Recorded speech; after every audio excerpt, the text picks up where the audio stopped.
La différence entre l'anxiété, l'angoisse et le stress. J'ai reçu dernièrement plusieurs courriels de mes lecteurs d'infolettres me demandant la différence entre l'anxiété, l'angoisse et le stress. L'anxiété est un problème émotionnel, caractérisé par un état de trouble psychique et physique, causé par une grande inquiétude et le sentiment de l'imminence d'un événement douloureux ou dangereux. Elle s'accompagne souvent de phénomènes physiques désagréables, comme un sentiment d'étouffement, une transpiration accrue, l'accélération du pouls, etc.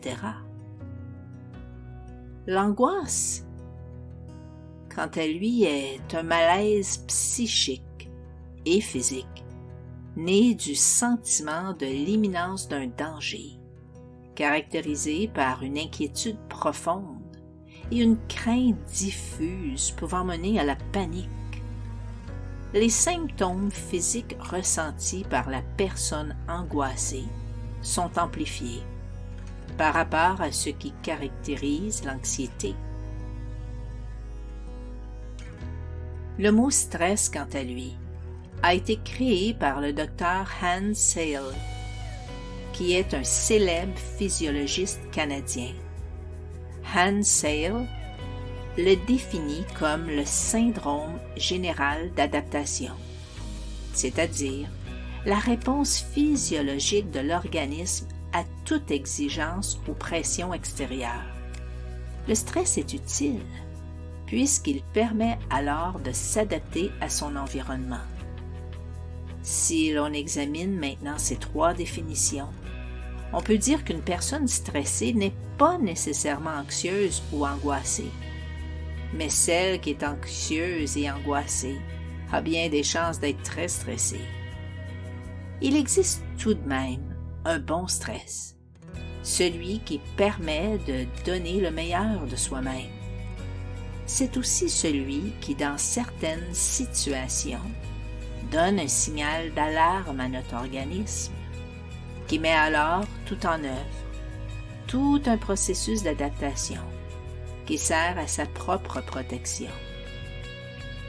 Selon The American Institute of Stress, le stress est à l'origine de 75 à 90% des consultations médicales et de 60 à 80% des accidents de travail.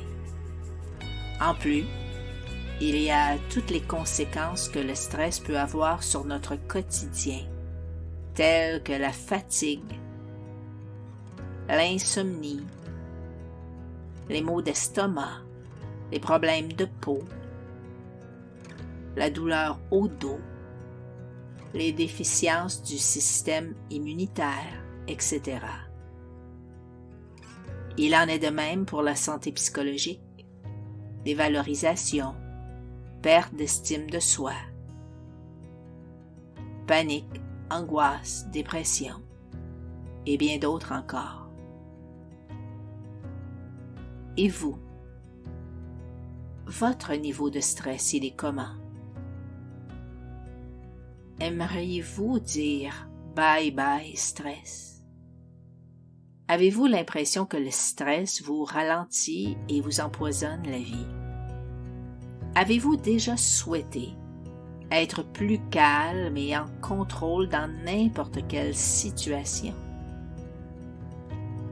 L'hypnose peut s'avérer une façon très efficace dans le processus de gestion de stress.